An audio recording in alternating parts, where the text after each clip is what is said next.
Good morning, everybody. Back in the saddle up on the third floor still.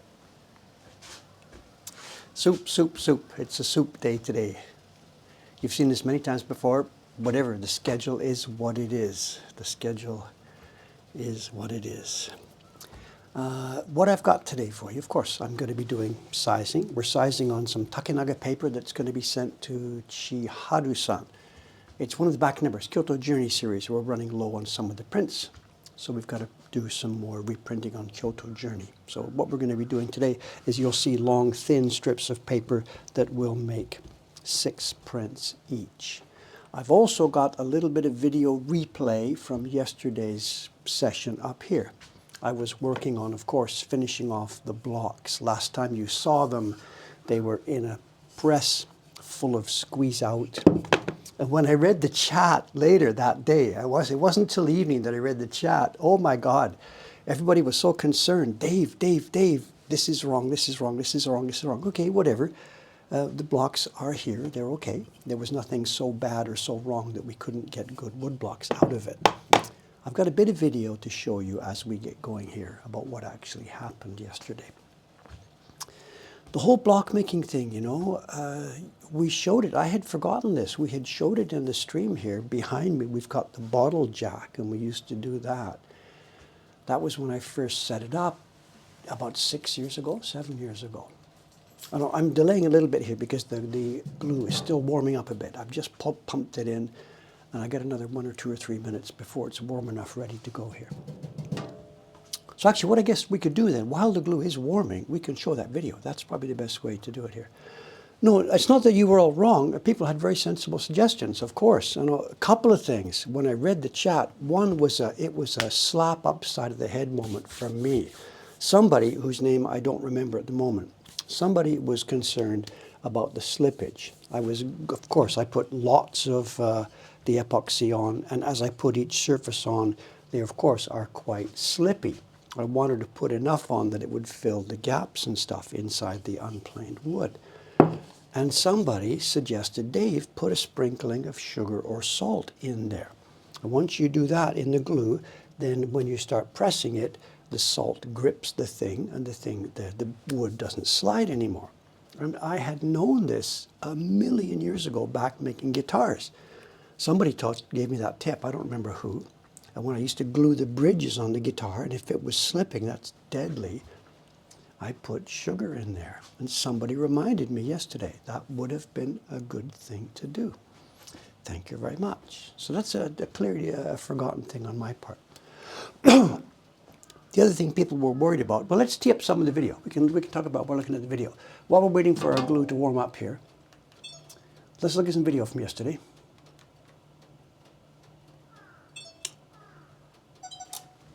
Is it going to show here? Yeah, it's going to show.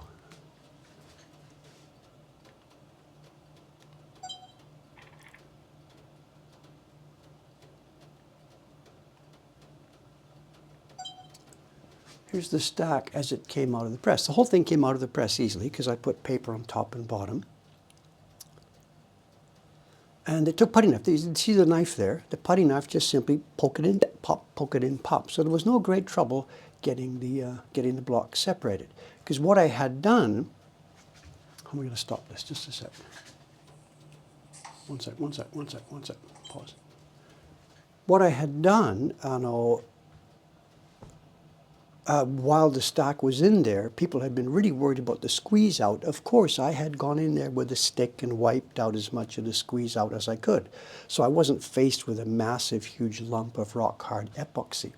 So the blocks did pop apart with no big deal. So the next step was, as you know, we saw this the other day. Where can I get back to it? It's here, can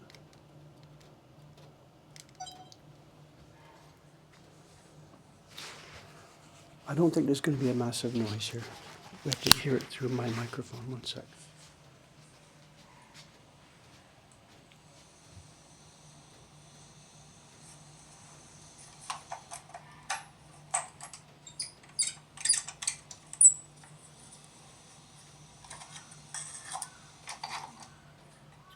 There's no sound. It doesn't matter.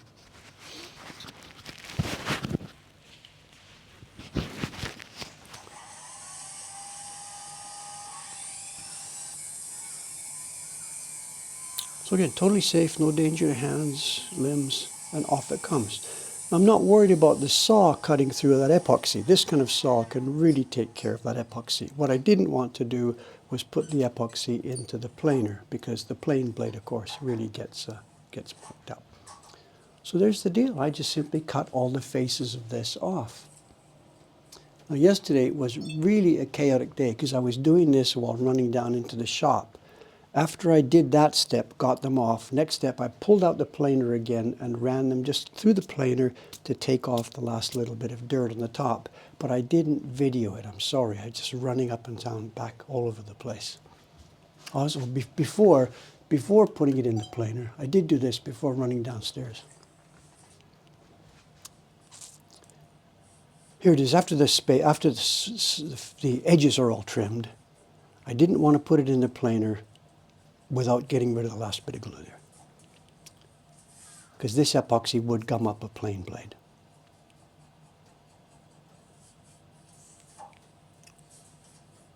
And you can see they came apart completely, no problem. Just that last little bit on the edge.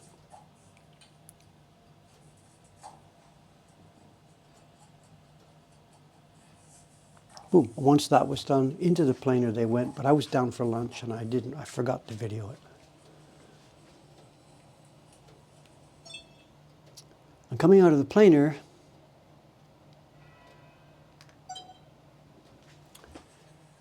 our plane now, we've got a problem with our plane. It's the little one in the background there. It's too small and too short. So the blocks have, most of them, they have those two lines. When you put the block through, it goes kakunk at the end as it comes out. And you can see it on the face that I'm trying to sand here. When I turn it over, you'll see those kakunk marks. No, the epoxy was rock hard, rock hard. This was a day later. It's not a helical blade, no, it's a simple, old-fashioned, very small planer. We have no room here to get a big 200. You can see the little lines there. So I planed it and planed it until I sanded it and sanded it till those lines were gone. And then this is the final step. And again, I was running around back upstairs and downstairs. This is not good video. You can't even see. Dave got his body in the way. But simply it shows you what we're doing. That's the last step. Look at this, standing right in front of the camera.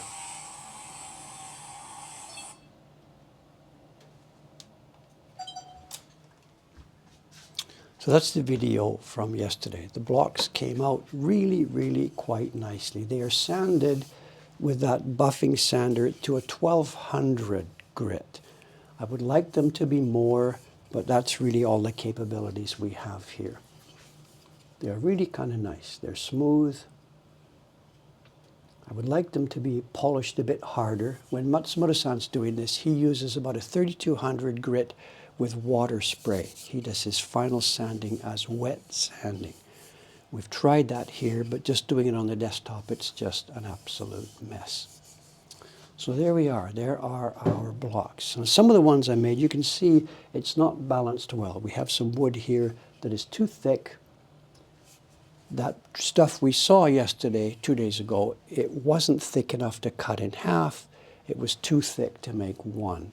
And I could, if we had the time for it and an industrial planer, we could have planed these down farther until they were about the same thickness. But on that little dinky toy planer that I've got, there's just no point to it. Sit here for an hour destroying the blade, destroying my ears. It doesn't matter. And we haven't used the cabinet scraper. Somebody's asking about this. I haven't used it. I know, whatever, this does the job. You know, our planer there, then sanding on the, what do you call it, the belt sander with various, it goes 60 to 120 to 240 to whatever, what did I do? I went to 240 on the belt sander, and then on the other sander you just saw, I went 400, 800, 1200. And they're nice and smooth.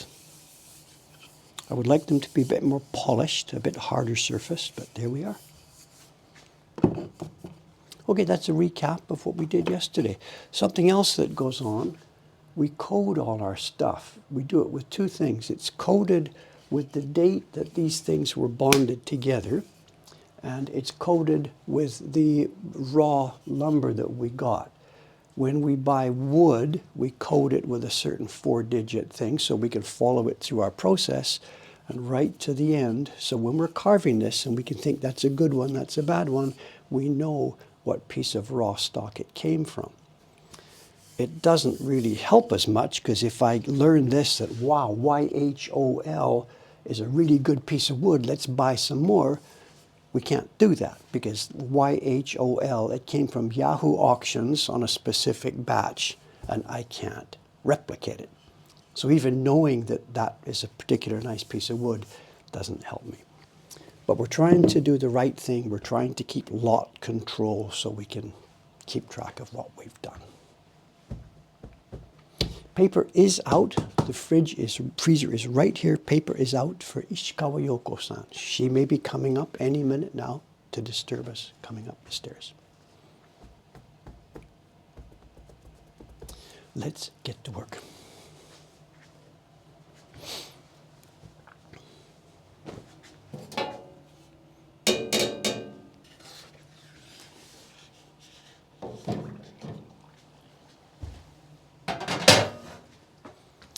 We have a 45 gram per liter mix today. We're in a transition between winter. The temperature is not so bad. Temperature in our room today is, what is it, 16 degrees. If I could sort of stop the clock, I think that's where I'd stop it, somewhere around there. And we're using our usual granular Nikawa glue. I noticed they've changed their packaging. They've put English lettering on here now. I guess they have more Western customers these days. And they're calling it cowhide glue. And when they say grain, what they mean is it's a bad translation for being granular, not in stick form. So cowhide. So I guess it is made from cows. It's 16C. Yes, of course, 16C.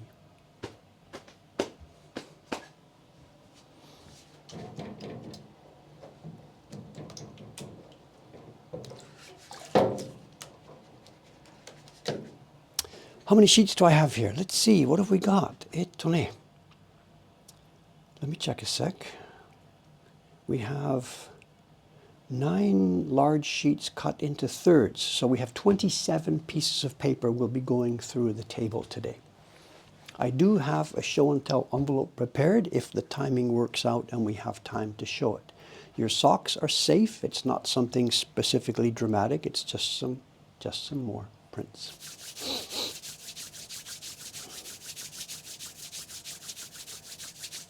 16 degrees I would call the landlord. Dave is totally, perfectly, absolutely happy with this.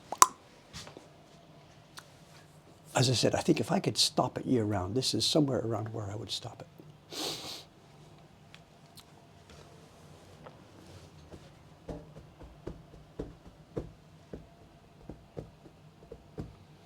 No, it looks like a cafeteria buffet line thing. That's exactly what it is. I bought this from the restaurant supply section over in Kappabashi, about 1 kilometer up the road. Walked up there, looked through all the wholesale hotel supply shops and bought this. It's a double. It's a double. There's 2 containers in it. And the display model that I saw in the showroom, it had 1, 2, a larger one, 3, 4, 5, 6, 7, 8. You can get the little things that go inside. I bought the single long inserts, but you can get 2 shorter inserts, or you can get 4 smaller inserts, so you can keep different food inside it. So yeah, this is what they call in Japanese here, Viking. Viking, that's their name for a smorgasbord or buffet servings of food.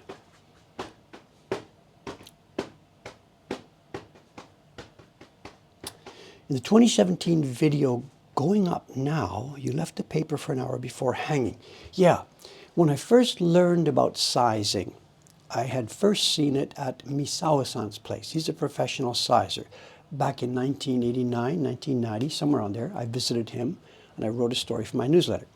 I wasn't in any way interested in doing it myself. I was sending my paper out to a professional sizer. And on the day I visited him, back in whatever it was, 1990, he'd said, yeah, come on over, Dave, drop by mid-morning. I had arrived there at 10 o'clock or something, and he was on his way through a huge stack of hundreds of sheets of paper. And he was coating one side, putting it over, coating one side, putting it over, coating one side, putting it over, bang, bang, bang, bang, bang, bang, bang. Got to around noon, his wife calls up, lunch is ready, and he's saying just a few minutes, and he finished his stack of however many sheets it was. Put a plastic cover on it. We went down to lunch. After lunch, came back, he says, okay, time to hang this up. He opened it up and hang, away we go. So I had thought that the best way to do this was do the brushing, let it sit for an hour, and then hang it up. So that's the way when it came time to do this myself, as somebody's reporting on that video, that's the way I did it. Brush, wait an hour, and hang. Somewhere along the line, I wondered about this. Why am I actually waiting an hour? Does the liquid need to seep? Because some of the early times, I had let it sit there for an hour, and I was having trouble with separation. So I thought, do I need to do this? So I think one day I just tried brush, hang. Oh, I know what I'd heard. I'd seen Adachi doing it. And Adachi does this. He does brush, brush, brush a few sheets, and then hang them up, brush a few sheets, hang them up, brush and hang them up. So I'd seen it was okay to do that. So I started to do it the way you're seeing now. We brush it for a deck of 20, 30, 40 sheets, hang them up, and it seems to be totally okay. Let's get some work done. It really needs wonderfully perfect scientific A/B testing, but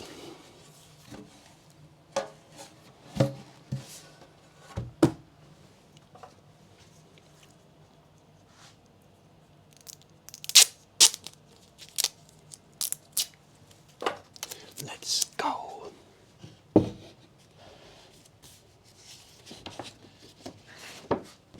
Okay, we have 27 of these sheets, each one which is going to make 1, 2, 3, 4, 5, 6 smaller prints.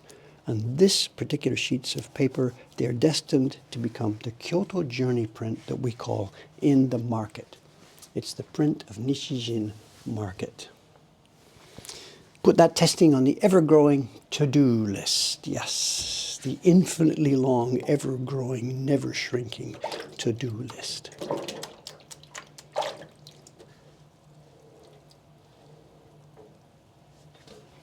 My favorite brush. Oops, not quite enough there, I think. I washed off too much.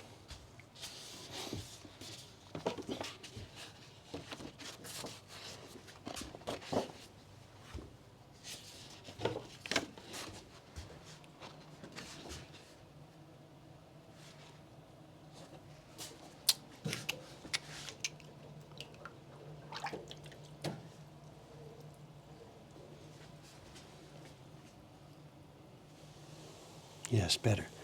In the previous sheet, I wiped off too much liquid.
So, my list of things I'm supposed to mention today is downstairs. I forgot to bring it up here. There's 3 or 4 things I was thinking we have to bring up and chat about, whatever. And somebody's reminded me by sewing here. Where's Sensei Marjan's mother from? That reminded me of something. There was a lady visited the shop yesterday. I guess she had written a note to Nami-san saying she was going to be coming over and will Dave be in the shop? And Nami-san had told her, yeah, no problem, Dave will be there today, whatever. So she came over. I was upstairs here. It's one of the people who, quote, interrupted me while I was doing the work yesterday. I shouldn't say this. People feel bad about this. Anyway, they called me, went downstairs, and there's this lady here, and she gave me her card. And it turns out she's a printmaker from America. And I had actually not heard of her. And when she told me about her work and showed me her work, I was a bit surprised that I had never heard of her. What this lady has done, she's making woodblock prints, not totally in the Japanese style. She's carving wood blocks and stuff like this, but she's using oil-based inks in a press, in a Vandercook press. So it's wood-cut printmaking, I guess as it's called in America, rather than Mokuhankan. But the same thing, designing is similar concepts and cutting pieces of wood for all the image parts. And she has made a set of prints, 36 views of Mount Rainier. I guess so she's from perhaps that part of the world, Portland or Seattle, that area. And I've got her card downstairs with her website on it. So can somebody help me please Google this? Her name is, her first name begins with a K. It's Catherine or Kathleen or Dave. She's downstairs. And her name is Hagman, Hagman. And her first name starts with a K. And she's done 36 views of Mount Rainier. So if somebody can help me find a link, please. A very, very pleasant lady. A really interesting work. There's no attempt to copy Hokusai in the imagery, except in the overall concept. Some of the views, the mountain is just barely pokingly visible at the back. Some of them, it's right up front. And that's really a cool project. Has somebody got it? Christina. I knew it started with a K. Not Kathleen. Thank you very much.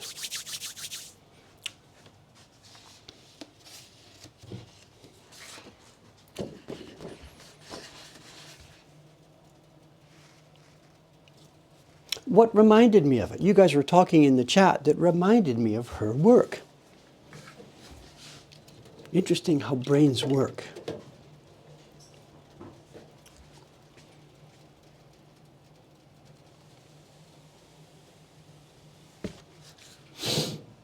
So we chatted for about an hour or so. Very, very nice lady.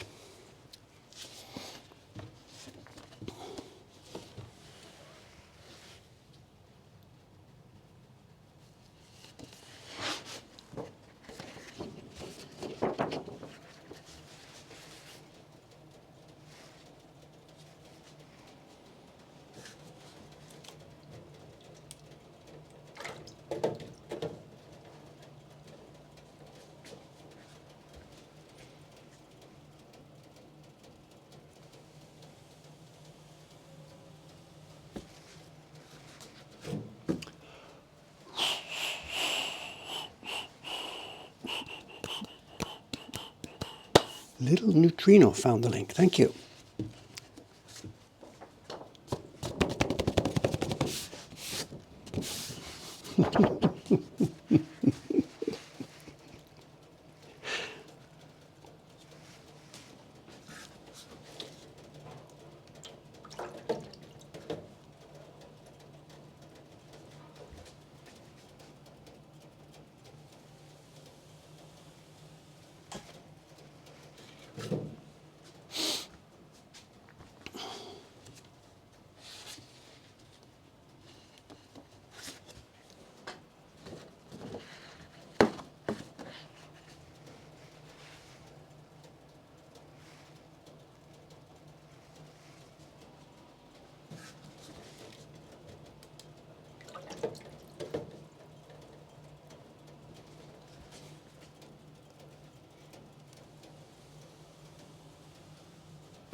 Japanese こんにちは、お元気ですか? あなたのプリントは本当に美しいです. Thank you very much. That sounds like a Westerner who is learning Japanese, is it? I think a Japanese wouldn't use the word purinto. I think they would have said hanga, perhaps. But it's nice. Konnichiwa, o genki desu ka? Yes, I'm very genki. Anata no printo wa hontou ni utsukushii desu. Thank you very much. Hontou ni.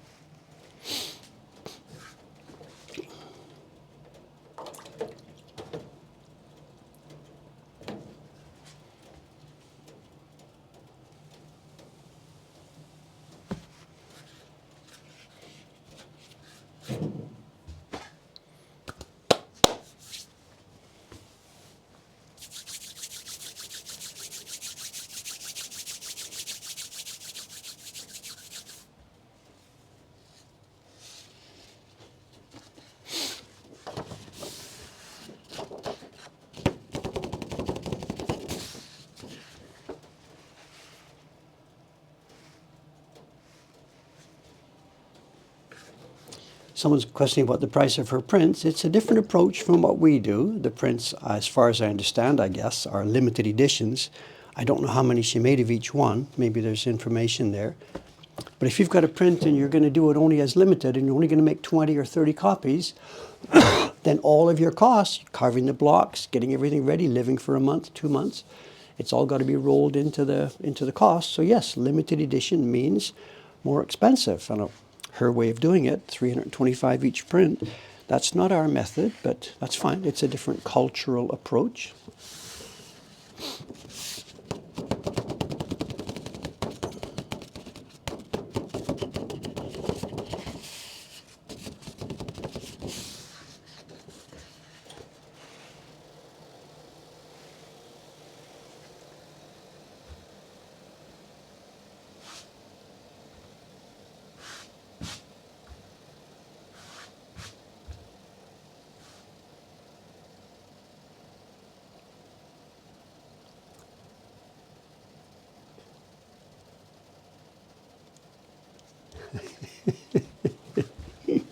You don't say how old you are now, teenager no toki kara.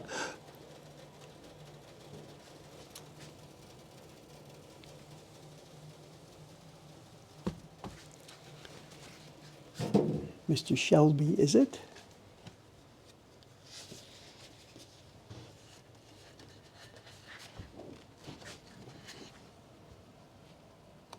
Trying to keep up with everything here. Ay, ay, ay, ay, ay.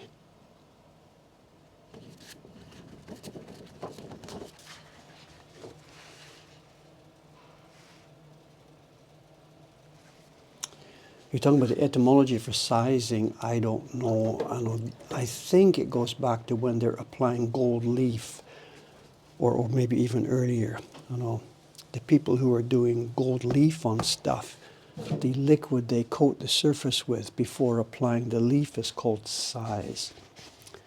And I don't think it's anything to do with the modern use of the word size in dimensions, but I don't know. The Japanese coming out today. What's this one? Hanga wa, hanga doesn't, okay. Hanga wa, nanti nu? Honma ni utsukushii desu. Dave-san wa ohayo desu.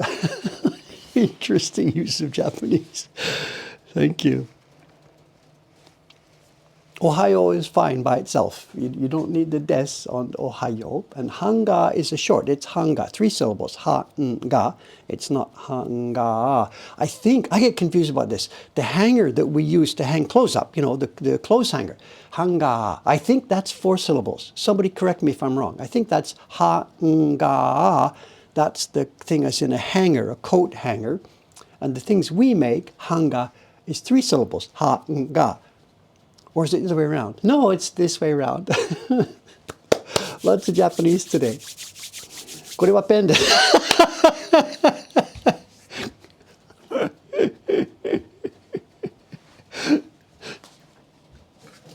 I see my abilities are going to be stretched today if we start getting some advanced stuff written in the chat here.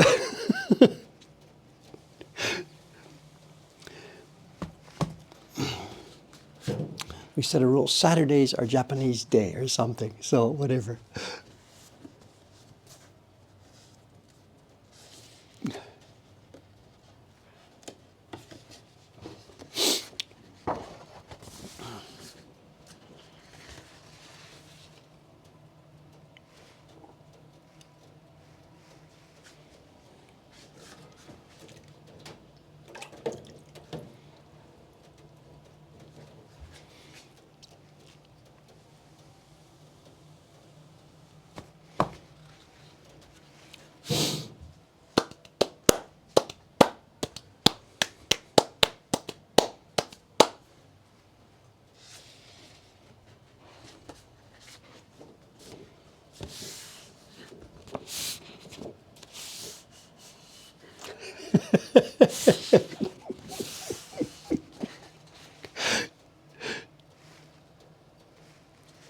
Nihongo jozu desu ne. If I had a nickel or a penny for every time I've heard that. So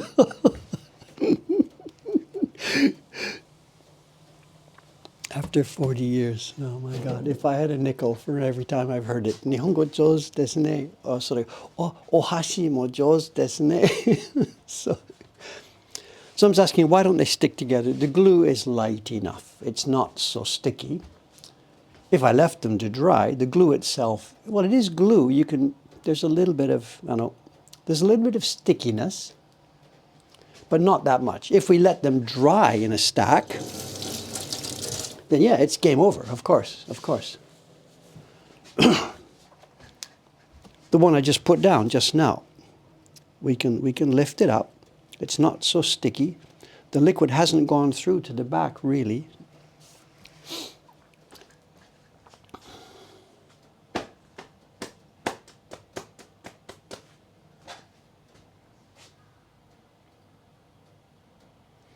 Is that a name? 僕の名前はジャーキーだ。はじめまして。よろしくお願いします。Ah, you guys are using Google now. Hey, that's no fair. Well, we should set that rule one day. Everybody can't, everything you type in the chat has to go to Google Translate. So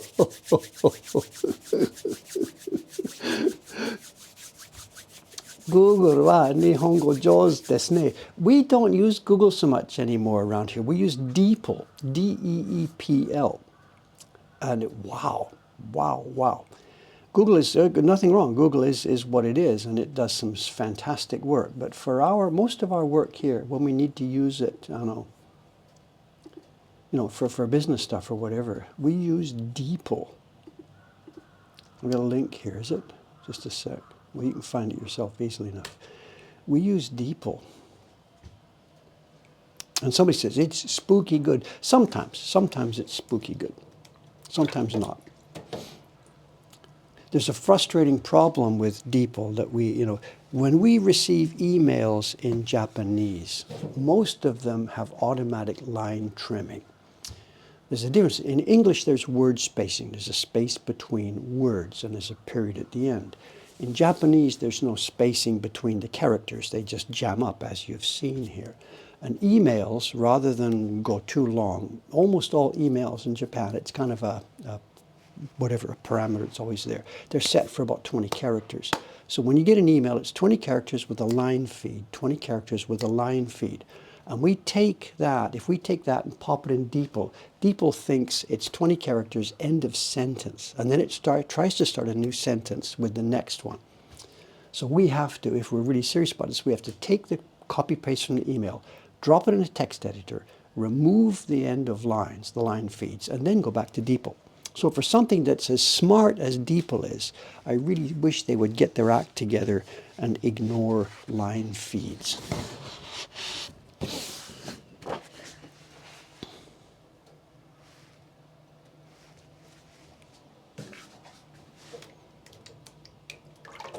Maybe they're not eating their own dog food enough and nobody over there has noticed it. I don't know. Or they don't get their source from email, whatever.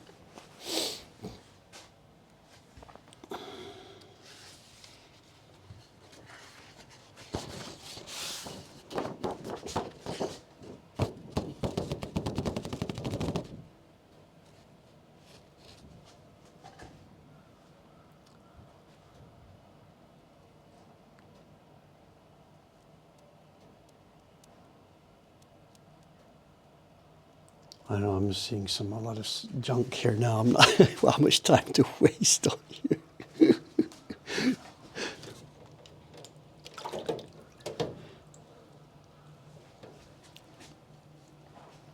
Okay, we're almost halfway through. This stuff is going to get coated both sides. I said there's 27 sheets. I'm almost down to the bottom of the input stack.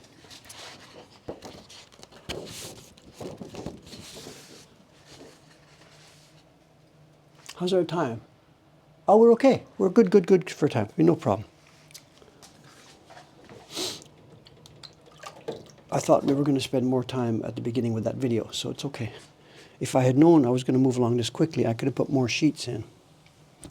Because there's more printers who need work next week. I'll have to do more sizing over the weekend here.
Okay, there's our last sheet, I think, number 27. Yes, this is our last sheet.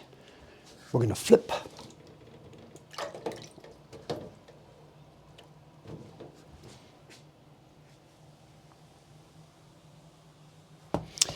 That reminds me too, somebody's talking about cake. That reminds me, one of the other things I was going to chat with you, ask you about. Something has come up. One sec. Something has come up, something fun.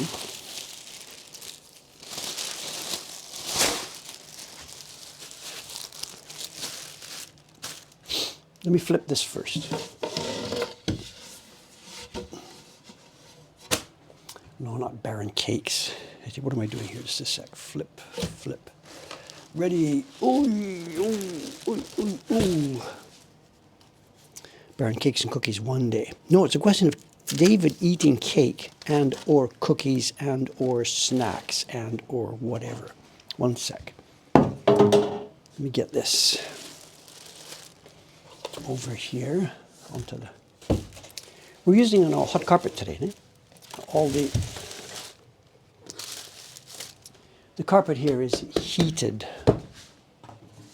as we always do at this time of year. Okay, let's put that upside down for a minute while I take a moment to ask you this question. Cake and swimming.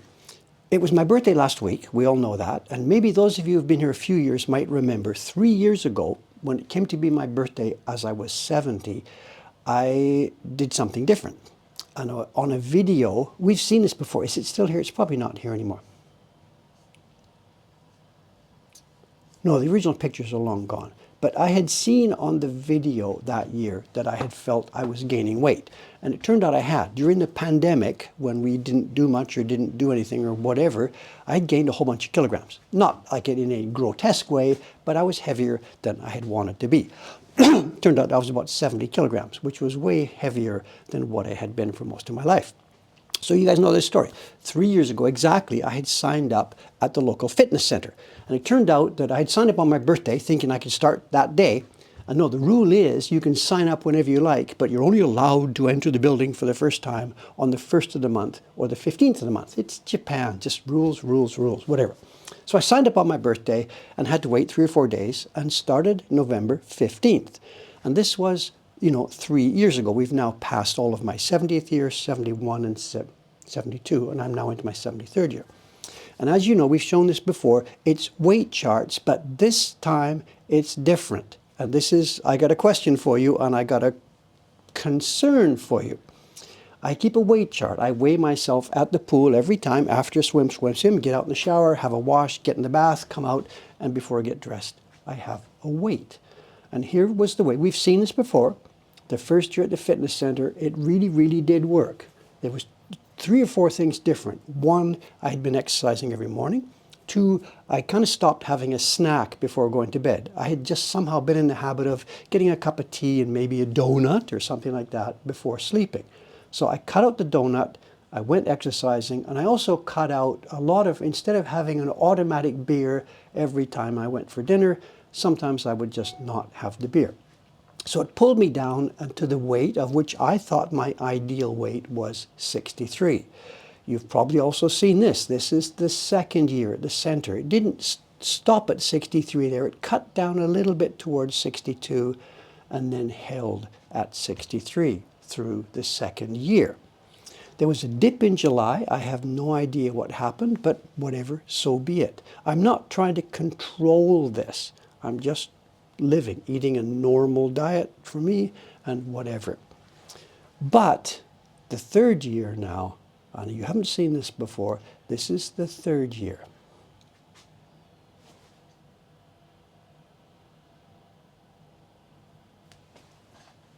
If we go back a year, people are saying, oh, it's easy to lose weight. Or if we go back here, it's easy to lose weight, but it'll come back. It'll come back. Nobody can lose weight and keep it off. I did keep it off, and now I'm not keeping it off. You can see at the right-hand side of the scale, the number of times I go to the pool each week. It's dropped off a bit in September because I've been going to Ome. But I don't think the trips to Ome and skipping the exercise, I don't think they have much to do with this. And I don't know what's going on. My belt size hasn't changed. I'm not picking up any fat again. I don't feel any different. I don't look any different. But somehow, have I gained brain mass? I don't know. Someone says I'm building some muscle with the swimming. Well, it would be biceps. I just do a crawl, but there's no visible change here. I can't see anything, feel anything. I haven't done tests for pull-ups or something like this. A haircut, that's okay. That's probably it. It's hair building up, hair and fingernails. So the pool scale is failing bit by bit, micrometer by micrometer. I don't know. No, I'm not concerned. I'm laughing as I tell you this, but I don't understand it. It could be the repeated exercise. The fat that was clearly there 2 years ago is bit by bit converting to muscle. I don't know. I don't know. Your lane mate is sneaking rocks into my swimsuit. Well, at the time I get on the scale, there's no swimsuit there anymore. So whatever. Someone says, metabolism slowing as you age. That's a thing for sure. I have way less energy than I used to. Absolutely. I collapse into bed each night.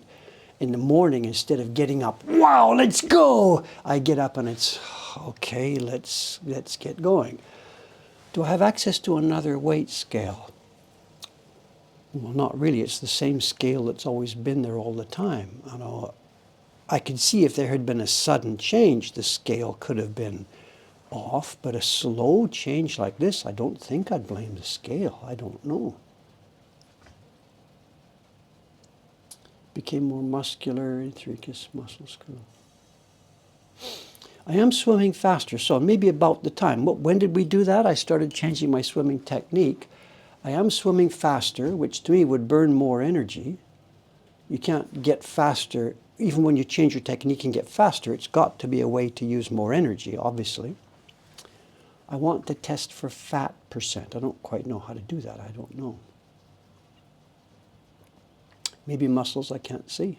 I don't know. Anyway, there's no panic here. I'm not worried about this. I just thought it's confusing to me.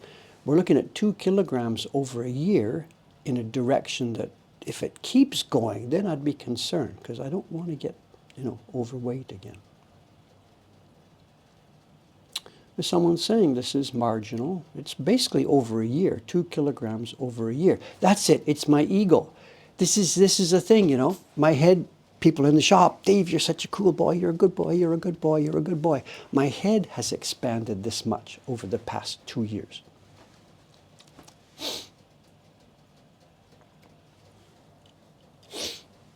Muscle takes less space than fat while being denser. Well, maybe this is the story. Maybe it's all about muscle, and I have nothing to be concerned about.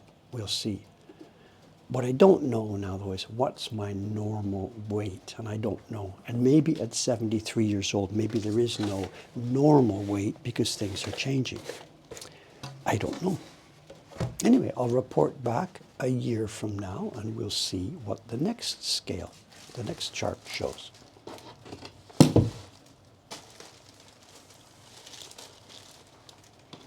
You've gained 2 kilograms of ego. That I can believe. Every day, If this was a little kid, you'd be worried about their mental health. You can't take a little kid and every day, constantly a stream of people telling him how cool he is and how good he is. You can't do that with a little kid. And that's what I'm getting every day. Well, it could be worse. It could be people shooting at me, but,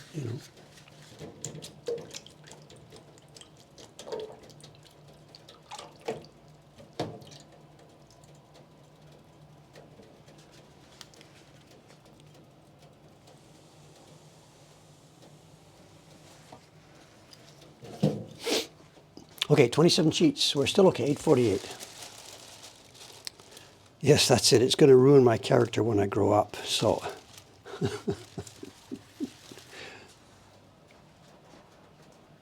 can't deal with a grown man either, or you get an Elon.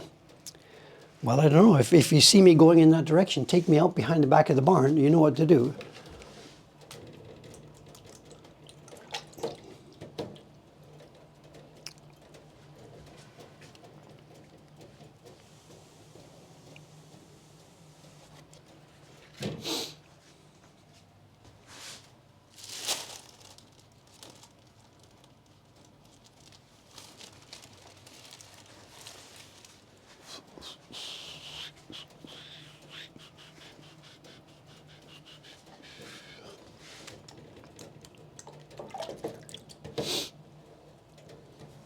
My nose is starting to run.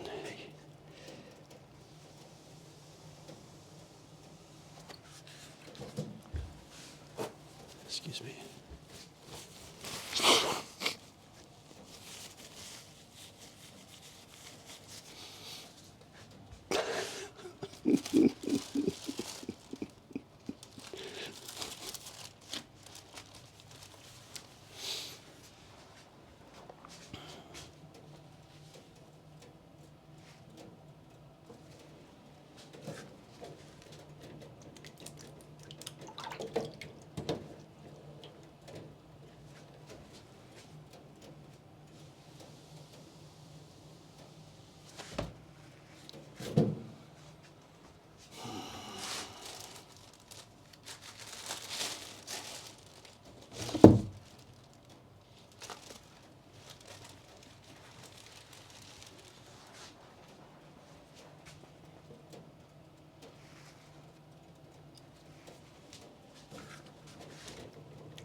Too much. I hit it too much there. Dave, pay attention. Pay attention. Too busy watching the chat. Pay attention. I didn't wipe enough off the brush there.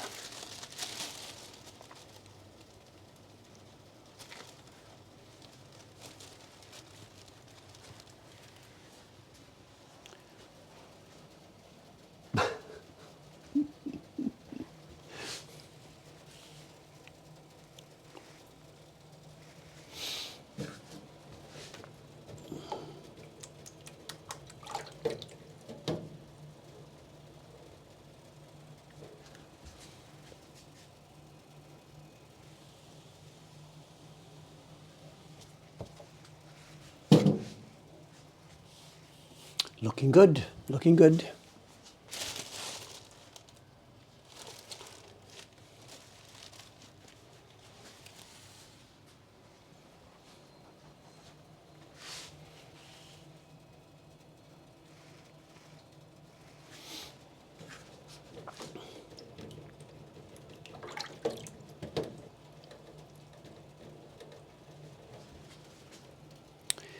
The other day on Wednesday, we had what might have been kind of our most chaotic day in the shop on a Wednesday. I had planned to be upstairs working on the wood blocks and stuff, but at about 10 to 10, before the shop was open, I got buzzed by the downstairs people. They were doing the vacuuming, washing the toilets, getting ready for opening up.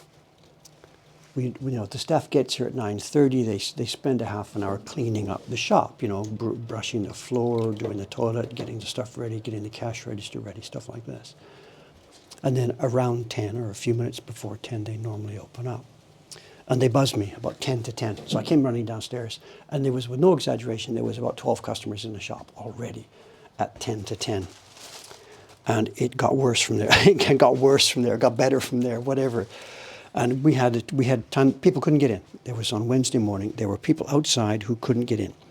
The people that did push their way in, they were lined up at inside the shop. We had a lineup at the counter, people waiting to check out with prints in their hands. The browser bins were totally full. There were people trying to look over the back, people waiting before, and people waiting outside. By about 2 o'clock or 3 o'clock, it settled down. But for the first 4 or 5 hours, from 10 o'clock till about 2, it was just whatever. I can't use a bad word. It wasn't a nightmare. I mean, of course, this is really cool, people coming to our shop. The cash register was one of the biggest days we've ever had. People are happy. Can I take a picture? Can I take a picture? We were thinking by the end of November, we're usually like climbing down. Tourism season. So somebody's saying it, even going strong in November. This is a new paradigm. We don't know what to expect. Normally, middle of October to middle of November is your peak of that arch. And now it's the end of November, and it's just getting more day by day by day. I know autumn was late. The autumn leaves are late because of the warm weather, but people's flight schedules were set months ago. People don't buy their ticket to Japan the last minute because the maple leaves are late. This is the new paradigm. And the forecasts, the forecasts for tourism over the coming years are for the same, just endless growth. So we are really now stunningly in a situation what to do. We have basically no idea what to do. Our beautiful shop, which we built 10 years ago and then came downstairs in 2017, wide, beautiful, quiet shop, so nice. I thought we were set for forever. And we're not. It's now totally, absolutely not suitable anymore. And yet the building is what it is. The building is narrow. And to rent another place here in Asakusa, open a branch office near Shibuya Crossing. The whole idea of moving to someplace different or having another office or getting a larger place is all an idea, but it makes no sense because we still can't make any more prints. This is the problem. Probably over the winter, we're going to rearrange the shop space. We've kind of already decided to this. We're going to move the counter over here, make some more browsing bins here, put a wider space there so more people can physically get in. But we don't have the prints. So it kind of makes no sense to make it easier to do the shopping. Another location, more browser bins, a wider space. Doesn't make any sense when we don't have more prints. So the pitch I'm going to make at our staff meeting on Tuesday, we have an all hands on deck, all day long staff meeting. Session in the morning, lunch, session in the afternoon. I'm going to spend the first couple of hours outlining to all of our staff members what's going on, our business, our projected business, our financial situation. I'm going to pull them into the loop on everything. And then I'm going to make a pitch to the staff members about changing the thrust of our business. What can we do to bring value to the world to let the fans come and see us and get the pleasure that way, what value or how can we do this when we aren't able to make any more volume of prints than we currently are making? Someone says, open a printmaking school. Well, that would be of interest to a bunch of people, but that would be a pretty small niche market, absolutely.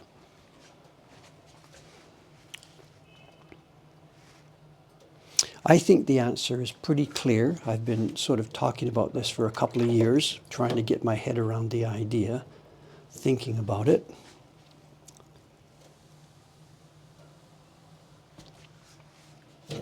The people who've seen our YouTube and Twitch and whatever want to come to see us.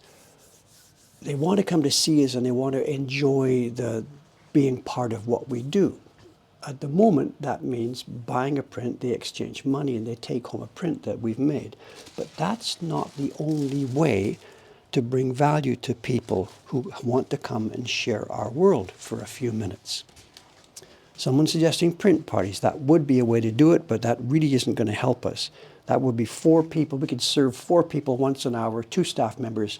Not going to work. That makes it even worse. The balance between our resources and the demand is even worse.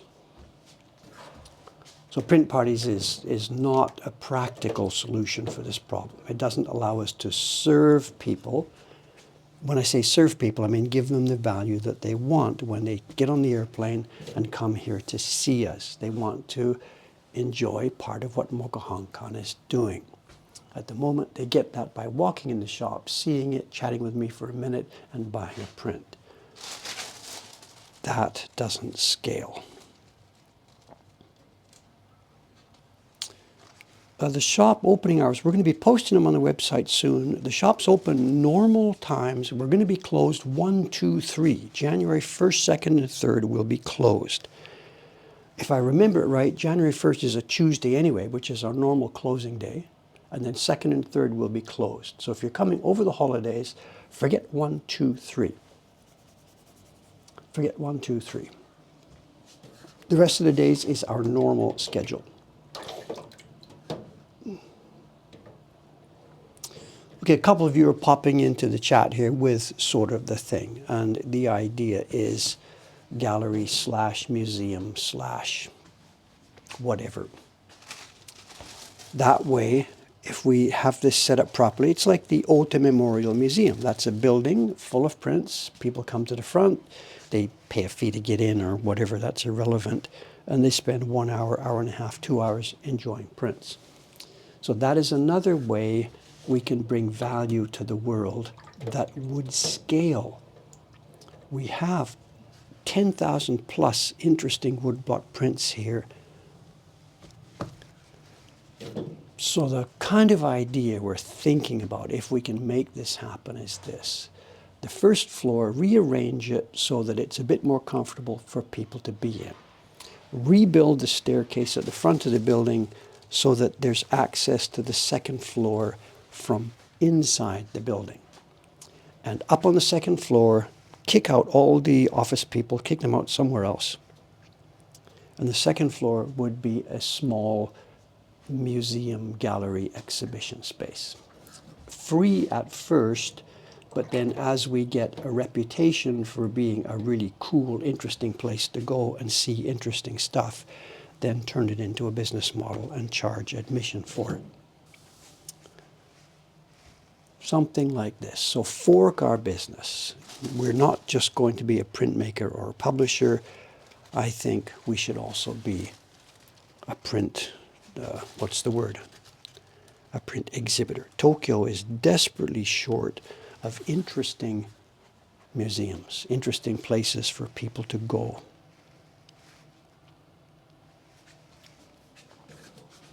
Certainly, and especially in the world of woodblock prints, which is a hugely interesting topic. There's the Ota Memorial, which is cool and it's nice, although, man, it's not a user-friendly place. We get complaints, not daily, that would be silly. We get complaints from customers who are shopping in our shop. Where have you been? What have you been doing? We went to Ota Museum. Oh, how was it? Prints were nice, but wow. Because you're not allowed, you can't speak, you can't do anything. You're just supposed to stand there and look at the prints. Don't enjoy yourself.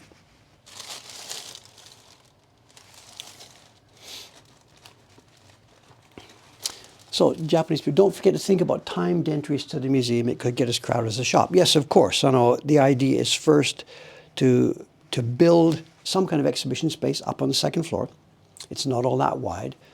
Step 2, allow free access to it. By the way, people, while you're waiting in the shop, it's a bit too crowded, go upstairs, look through the museum. You know, signs, whatever, are all there.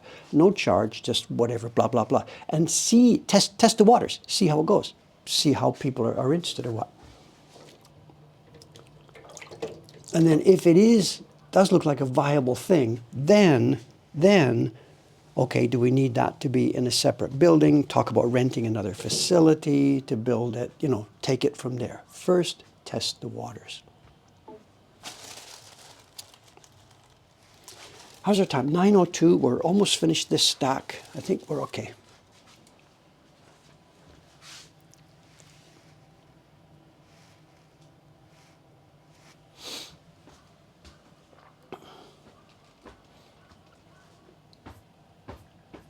Yeah, the Auto Museum. Can't talk, can't take photos, can't take notes, can't translate with your phone. You can't take your phone out of your pocket.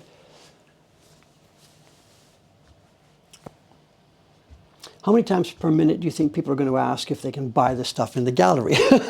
Well, we'll deal with that problem when we get there. Well, no, of course.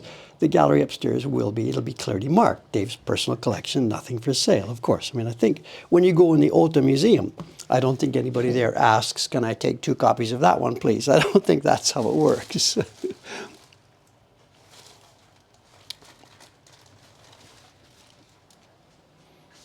Whatever, that's a problem we could deal with, you know. But the concept, we've talked about it, the 10-item concept. When I had my exhibitions for my own prints years and years ago, when we moved to a large gallery, Takano Gallery, we had what was called David's Choice. So in the exhibition each year was my own prints on display, order forms for people ordering my own prints, and to boost the interest, we had what was called the David's Choice. They were items from my own, then very small collection, and it was always 10, never more than 10, and with an explanation.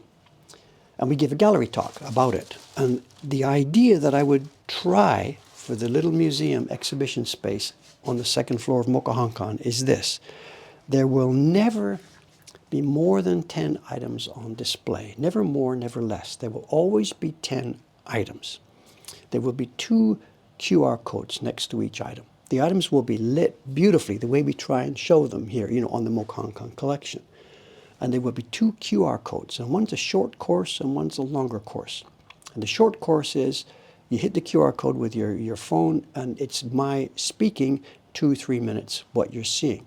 The long course is a 6-minute presentation by Dave about what you're seeing. So you put your little headphones on, you see the beautiful print, hit the QR code, and I'm there. Now, let me tell you why this is an interesting print. And there's 10 of them, and it's 6 minutes. So if you have 1 hour to spend with me, we can keep you busy for 1 hour. And you'd walk away from the museum, instead of having walked through galleries and galleries and seen this and seen that and an endless parade of all stuff that you can't remember and you'll never remember again. You see only 10 items and you will never forget those. This is the idea.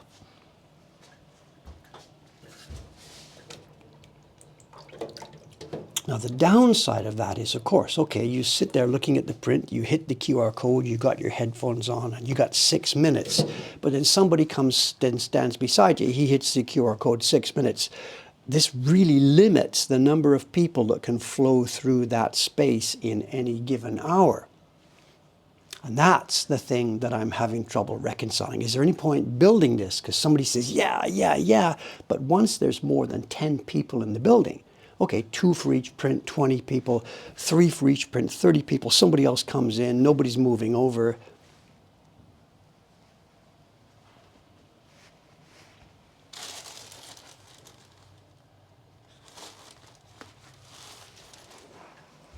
So the other idea is, that's the space where items are on display. There are also 3 or 4 or whatever room we've got for it. I don't know how to describe these because it's a concept we don't know. you know when you go into a library or something and there are, what do they call them? Study carrels. There's a chair with a little booth or something there. We've got a bunch of those. And the booth is a booth, but it's open at both sides. You're in the chair at this side, and it's a glass top or a plexiglass top, and there's an iPad built into it. I've talked about this one before. You go in there, you sit down at the chair, you boot up the iPad, and it's the full Mokuhankan collection on the iPad. You scroll, scroll, scroll, and there's a button there that says, see the real thing.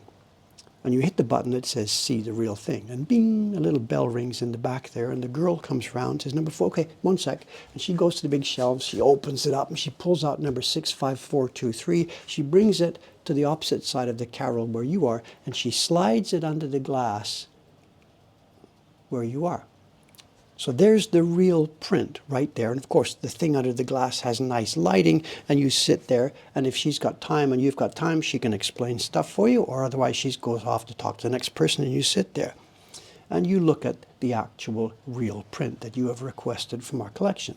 You go back to the iPad, select something else. She comes out, takes away number 64532, and she brings number 89273, slides it into the glass, and you can see the real thing. I want to do this. Is it practical? Is it scalable? I don't know. Who's here? Oh, Ishikawa-san, good morning. Her number one question coming up the stairs, did Dave remember to take my paper out? Yes.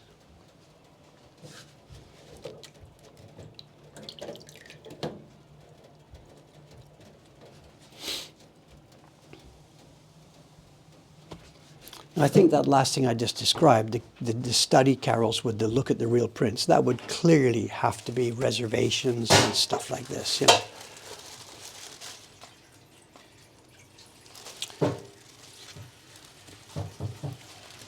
Ishikawa-san, everybody is saying, not everybody, but somebody is saying hello. Hi.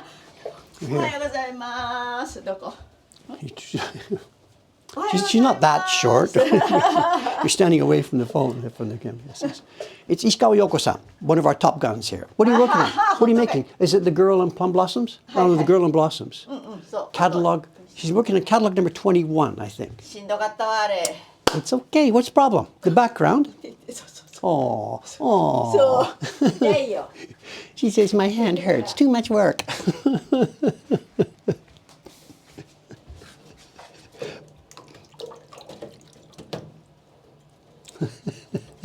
It's her character. It's always exactly the same thing. We discuss what job. I put the options, and you know, she says, no, I can't do that one. I'm saying, I think it's good. I give it to her, and she says, I can't do this, I can't do this, I can't do this. Every single time she says the same thing, I can't do this. And then proceeds to knock it out of the park.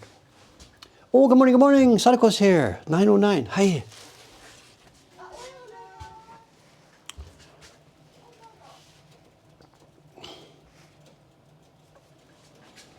Two people in 2 minutes. Who's next?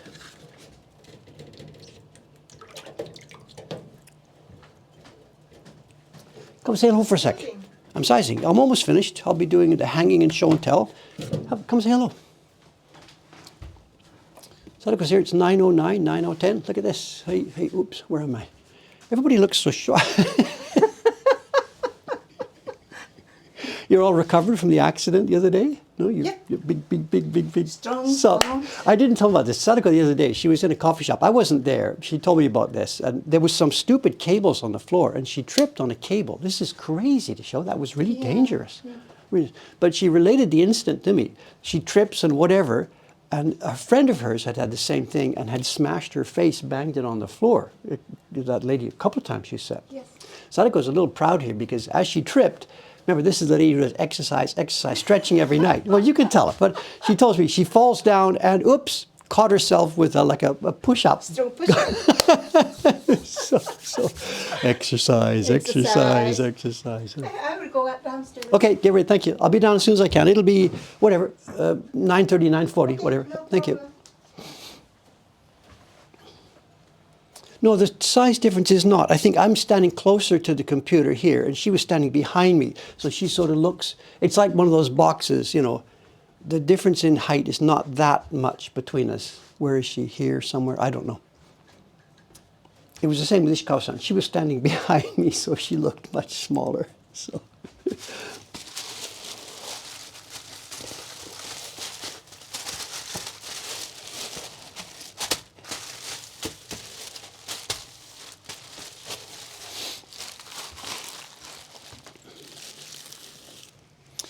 Okay, it's time to panic. 9:12. Oh, there isn't going to be a show and tell. I thought we've just wasted too much time. I'm sorry. Okay, you know the deal. I have to move everything to the next room. So let's do this step by step. Mods can explain what's going on. We will lose the main video partway through. In fact, we're going to lose it right now.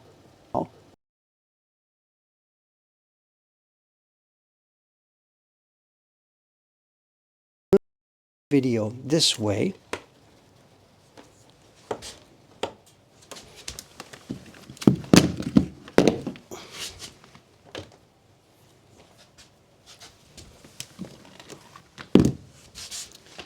Untangle the cables. The sound should still be there. The sound should still be there. Let me start moving things one by one. First, I'll move the main camera. Back in a sec.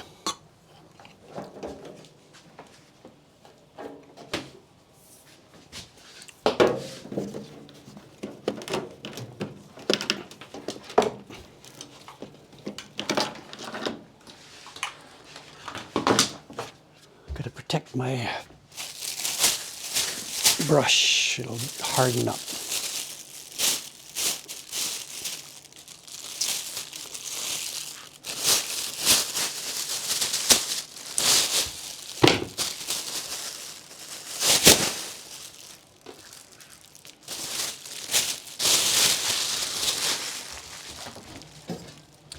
Running out of time, running out of time, running out of time. Okay, let's go.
Close the doors. It's okay. You just got. Thank you.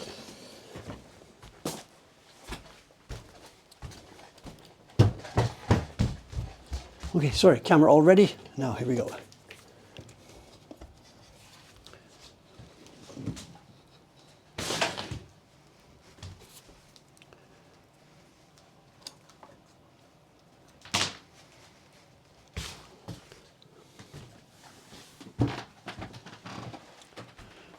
Let's get the cablesもありますよ。気をつけて。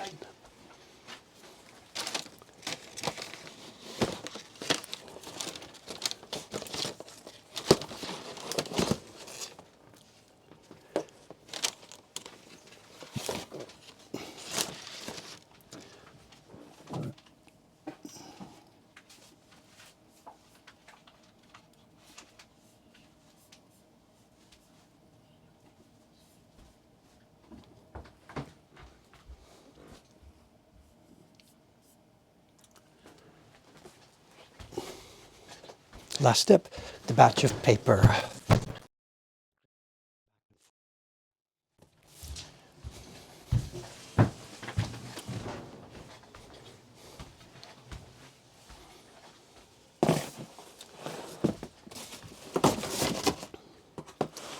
All right, are we ready? Here we go. Okay, let's get the camera. I think we have to zoom out a bit more.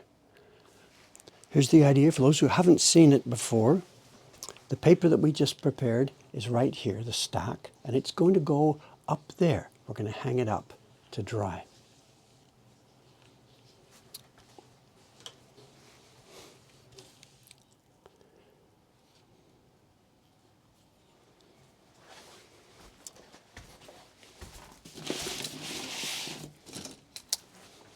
We have clips to do that job. Okay, I can see the chat. I can't really read it. It's too far away for me to read. So,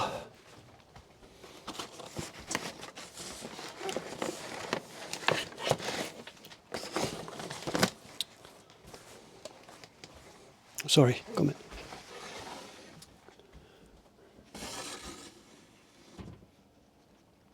So, the boxes are building up. You're laughing, I'm not laughing. This is part of the Ome plan. We have new storage shelves at the moment being built for us in Ome because stuff that we can't throw away is building up and building up and building up. And every room here now is getting more full of stuff. Carved blocks, paper. These boxes, for example, these are cool. These are old wood blocks waiting for the planer. Wood blocks that we're going to dress down old wood.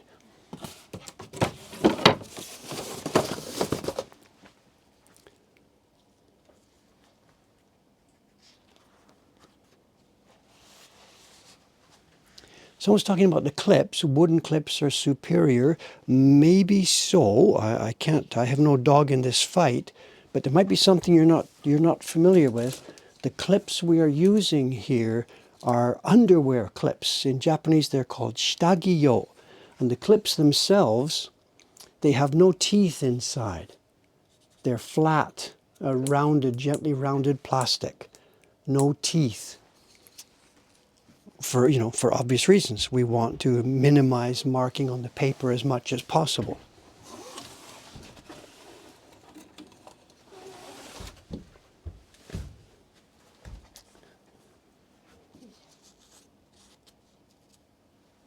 John's asking, it would be cool to pull prints from those blocks. We do this, of course, because before we would destroy something like that, we want to make sure we understand what it is and that it has no value. It's a wood block of a letter from the Shogun to Hokusai or something, whatever. Of course, we would never destroy something without having at least a bit of a look and see what it is. The bulk of these boxes here at the moment, they're full of wood blocks. We've shown them before on the stream. They're full of wood blocks for printing book pages. And it's a partial set. It's like 20 blocks from what would have been a set of maybe 200 blocks to print book pages from some long forgotten, not interesting book.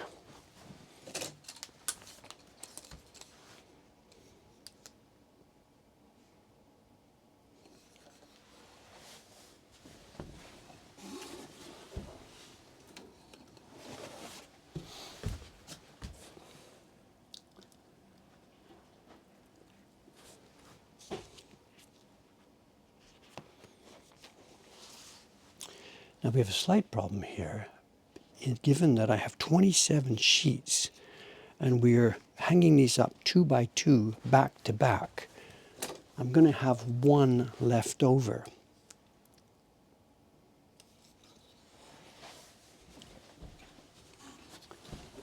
We got 27 sheets because I started with 9 masters and split them into 3. How thick did the new blocks end up being? Too thick. I showed them at the beginning of the stream here today. They're too thick.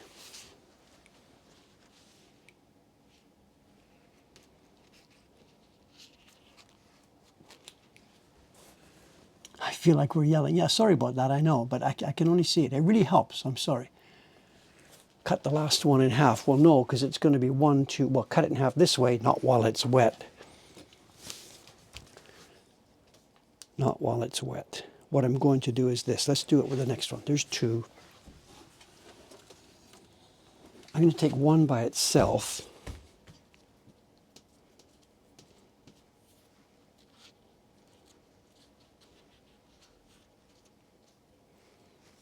If I can get one by itself, that's one. I'm going to take one by itself and hang it up now in the middle of the stack. And there's a reason for that. If I did it at the end, if we do them two, and one at the end, it will dry too quickly. By putting it in the middle, it's got protectors all around it. And it seems to dry at the same rate. How's our time? Okay, we're okay, we're okay.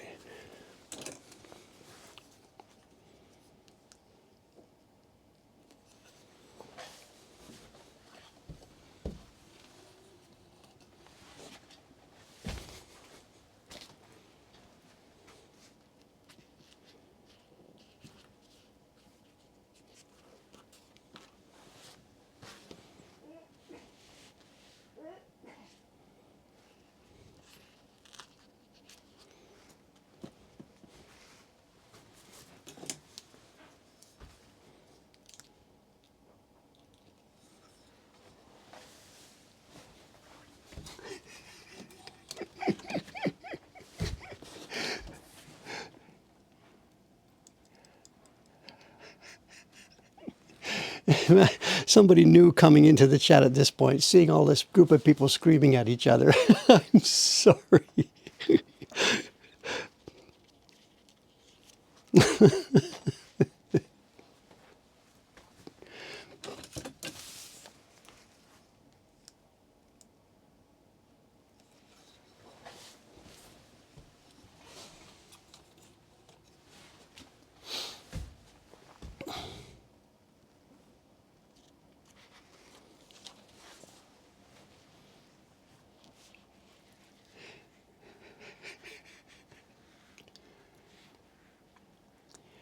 Okay, someone's saying I should teach more people how to do this. Obviously, we are absolutely doing that. Over the past year now, we have made it a priority to do this. Up to about a year or so ago, I was the one doing this for all of our printers. I do it for the outside printers, of course, and I was even doing it for the indoor printers, the people who work for us here, like Ishikawa-san in the next room. Around a year or so ago, we realized that that was going to be trouble down the line, so we started doing it together. And now Ishikawa-san, the print she's making right now in the next room, she has sized the paper by herself. And all of the printers who work here in the building, Ishikawa-san, Dei-chan, Ayumi-san, they now do their own sizing. The reason I'm doing it today, this is for one of the printers who works outside. They're a printer who works in their own home. This is for Chiharu-san, who is in Nagano Prefecture. We can't expect her to do it at home. She doesn't have the know-how or the tools or the facilities or the materials or anything. So I do this still for the outside printers. Chiharu-san, Kubota-san. So yes, we have indeed spread the knowledge around as much as possible. Are spreading it around.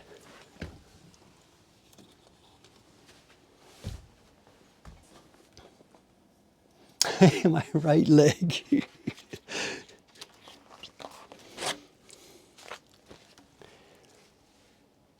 Here's the last pair.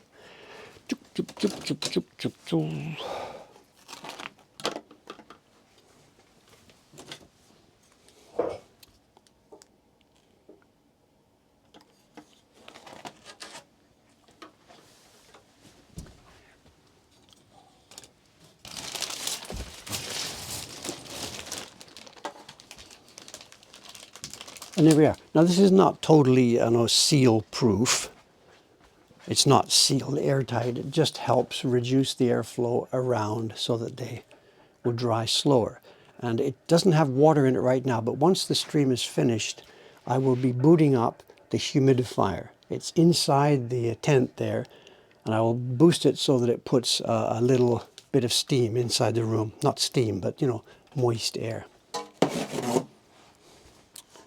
The idea is to make this stuff dry slowly. I was going to say as slowly as possible. Anyway, slowly. Okay, do we have enough time for a show and tell? It's 9:26, 4 minutes.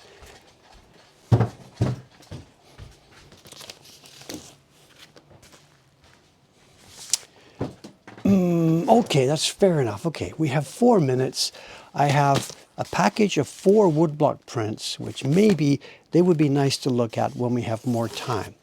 And I have a miscellaneous item, which is not really woodblock prints, but it's a little bit cool. Let me get a knife. Etone, my kingdom for a knife.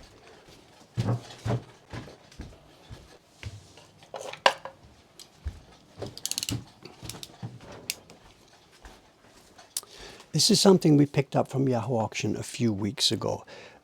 Originally, when I saw the auction, I had thought they were woodblock prints, which is why I jumped on it. It turned out that they're not. They're printed matter. But it's the kind of thing that used to be done with woodblock prints. And I thought, because it cost 1,000 yen, which is $7, I thought it was just too cool to pass up. So these are etching type material printed on a press with ink. But if we had been back 10 years or so before this particular batch were made, they would have been done with woodblock prints. So I don't think we'll be keeping these. I think we'll be passing them on to other people who have more of an interest. But I just thought it was too cool to pass up. What we have is this. It's a collection of Japanese maps. Now, I can't quite date this. In fact, I can't date it at all. All I know is that it's somewhere late Meiji, 1900, 1890. 1890. If I was going to put my finger on it, I'd say 1890. And what we have is a collection of maps showing military campaigns in Japanese history. And it's on insanely super thin paper. Somebody has destroyed a book, actually. These would have all been bound in a book form, and we have page numbers. This is page 48. Now, I can't read all of these. There's lots of them I can't read. And what they are showing is, in this case, there was some battle, and it's got the position of the mountains all named, and his forces were here, and their forces were here. And it's military campaigns through Japanese history. Some of them, when I saw the auction listing, some of them I do recognize. It was the siege of Nantoka such and such castle. One of them is here for the Battle of Sekigahara. And it shows the inside of the castle, how the people got in there, and what was going on. And I think all of them, they're not all actually military campaigns. They're all military facilities as well. Like here, this is Osaka Castle, the full picture, Zenzu, Osaka-jo Zenzu. And it's the diagram of the layout of Osaka Castle at its peak. I don't think that one was ever sieged. I don't remember. So this is not a military campaign. It's the military type drawing. If you were going to be attacking the castle, there's the keep, there's the battlements, and there you are. And it's really, really, really fun. One regret is that it's not woodblock, unfortunately. It's all done with metal type on metal engravings.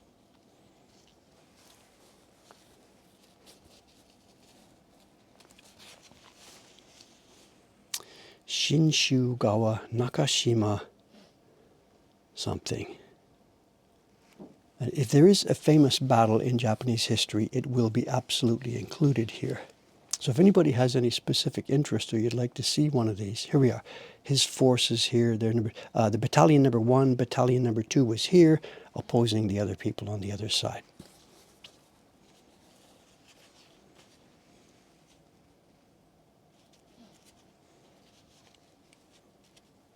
But unfortunately, it doesn't fit our main theme of being done in woodblock. That would just put it right over the top for me and for us. And yeah, it was an auction for 1,000 yen. Nobody had bid on it. And I thought, let it go, Dave, let it go. You don't want to get involved in getting more junk. But for 1,000 yen,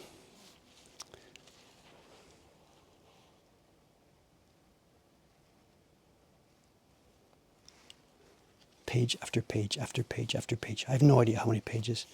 100 pages, something like this. No idea.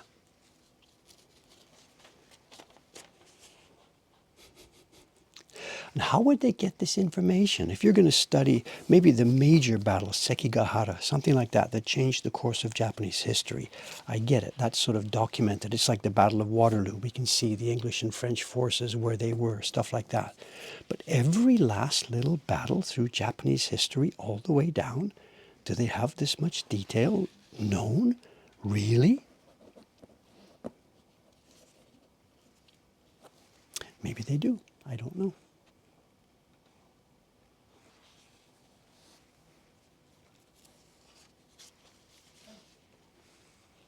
Stunningly thin paper, insanely thin paper. It's handmade washi paper, very, very thin. But as I said, the printing, it is not woodblock. It seems to be some kind of etching, or perhaps it's done with a metal type. I don't know.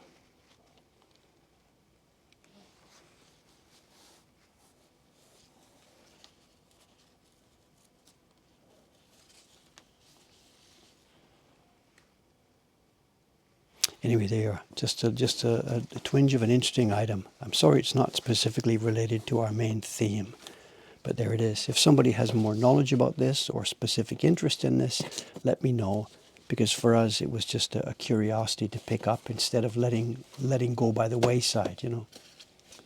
And we didn't invest a lot of money in it, as I said. I think it was 1,000 yen, maybe 1,200 yen I paid for the auction.